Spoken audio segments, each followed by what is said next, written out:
welcome back. This is Ajay and you are watching English Bro. दोस्तों, आज के इस लेसन में हम देखेंगे कि हिंदी भाषा में हम अक्सर देखने के लिए जो शब्द का प्रयोग करते हैं वो सभी परिस्थितियों में सिर्फ देखना ही होता है, जबकि अंग्रेज़ी भाषा में देखने के लिए परिस्थितियों अनुसार अलग अलग शब्दों का प्रयोग किया जाता है। तो आइए सीखते हैं आज हिंदी भाषा में देखने के लिए हम किस प्रकार अलग अलग शब्दों का प्रयोग अंग्रेज़ी भाषा में करते हैं। सबसे पहले हम देखते हैं सेंटेंस मैं अक्सर उसे देखता हूँ। दोस्तों, जब भी हम कोई ऐसी चीज़ जो बिना किसी प्रयास के देखते हैं, जिसके लिए कोई प्रयास नहीं करना पड़ता है, तो हम अंग्रेज़ी में शब्द SEE का प्रयोग करते हैं। सी का मतलब बहुत स्पष्ट है कि something which is seen without any efforts. इसके बाद अगला शब्द है कल मैंने एक पिक्चर देखी। I watched a movie yesterday. दोस्तों, जब हम किसी चीज़ पर ध्यान केंद्रित कर देखते हैं और ख़ास तौर पर ऐसी चीज़ जिसमें मोशन हो, गति हो, तो इस प्रकार के लिए हम वॉच शब्द का प्रयोग करते हैं, जैसे कि पिक्चर देखना, टेलीविज़न देखना।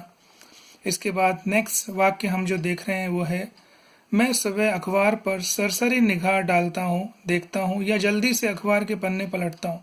दोस्तों, अक्सर हमने देखा है कि सुबह ऑफिस के लिए जल्दी रहती है और हम अखबार फटाफट पढ़ के निकल जाते हैं, या एग्ज़ाम से ठीक पहले हम किस प्रकार पन्नों को पलटते हैं और ज़रूरत की चीज़ें देखकर आगे बढ़ जाते हैं। तो दोस्तों, इस प्रकार के देखने के लिए जो शब्द है वो है glance. I glance at the newspaper in the morning. इसके बाद अगला शब्द हम जो देखेंगे वो है घूरना। ये भी एक प्रकार का देखना है जिसमें लगातार कॉन्स्टेंटली किसी की ओर देखा जाता है। वह मुझे अक्सर घूरता है।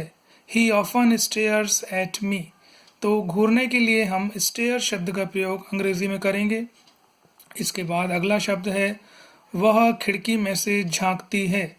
जब हम किसी मीडियम में किसी चीज़ को झांकते हैं या ताकते हैं तो इसके लिए हम अंग्रेज़ी में यूज़ करते हैं पीप, या एक और शब्द है पीक। दोनों का अर्थ समान है, हम दोनों का इस्तेमाल कर सकते हैं। She peeps through the window, she peaks through the window. अगला वाक्य है तुम मुझे गुस्से से क्यों देख रहे हो। जब हम किसी की ओर गुस्सा होकर देखते हैं तो इसके लिए अंग्रेज़ी में शब्द है glare. Why are you glaring at मी।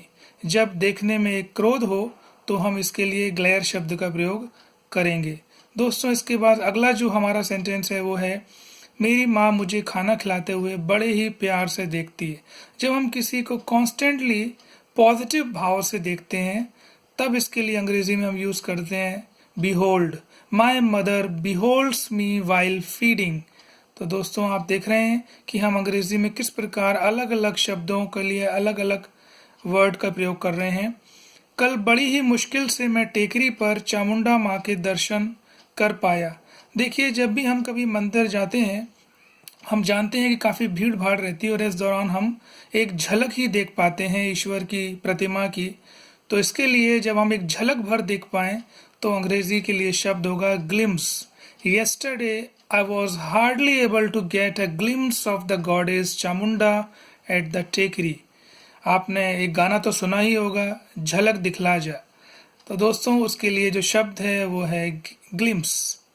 इसके बाद अगला जो शब्द है वो है किसी और देखना।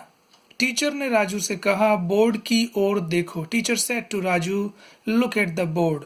जब हम किसी पर्टिकुलर दिशा में देखने के लिए बात करते हैं तो उसके लिए शब्द होता है लुक, और हम लुक के साथ एट का प्रयोग करते हैं। इसके बाद अगला जो है वो है अक्सर कुछ लड़के बाजार में लड़कियों को घूरते देखते हुए पाए जाते हैं। दोस्तों, आपने ऊपर भी एक वाक्य देखा था जहां घूरना शब्द का प्रयोग किया गया था। जब घूरने में एक पॉजिटिविटी हो और लगातार एक टक देखा जाए तो उसके लिए हम शब्द का प्रयोग करेंगे gaze. Some boys are often found gazing at the girls. Staring और गेजिंग में दोस्तों फ़र्क है। स्टेयरिंग में कोई सकारात्मकता नहीं होती है, जबकि गेजिंग में एक सकारात्मकता होती है। कल मैंने चौराहे पर एक दुर्घटना देखी। अगला शब्द है yesterday I witnessed an accident at the circle. जब किसी घटना को हम एज अ साक्षी भाव से देखते हैं, एज अ विटनेस करते हैं, तो हम विटनेस को एज अ वर्ब क्रिया ही यूज करते हैं। अगला शब्द है वैज्ञानिक एक नई दवा का प्रभाव चूहों पर देख रहे हैं। जब किसी चीज को हम एक परीक्षण के लिए देखते हैं या जिस पर कोई परिणाम हम पता लगाना चाहते हैं, इस भाव से देखने के लिए जो हम शब्द यूज करते हैं वो है observe. Scientist have been observing the effect of a new medicine on the rats. तो दोस्तों, इस प्रकार हम देखते हैं कि हिंदी भाषा में जहां हम देखने के लिए केवल देखने शब्द का प्रयोग कर जिस चीज को देखा जा रहा है वो बताते हैं, किंतु अंग्रेजी भाषा में हम भाव के अनुसार अलग अलग शब्द का प्रयोग कर यह बताते हैं कि जिस प्रकार देखा जा रहा है, जिस ढंग से देखा जा रहा है वो है क्या। तो दोस्तों, मैं उम्मीद करता हूं कि आज का लेसन आपको पसंद आया होगा और आप जान गए होंगे कि इंग्लिश में हम किस प्रकार देखने के लिए अलग अलग शब्दों का प्रयोग करते हैं।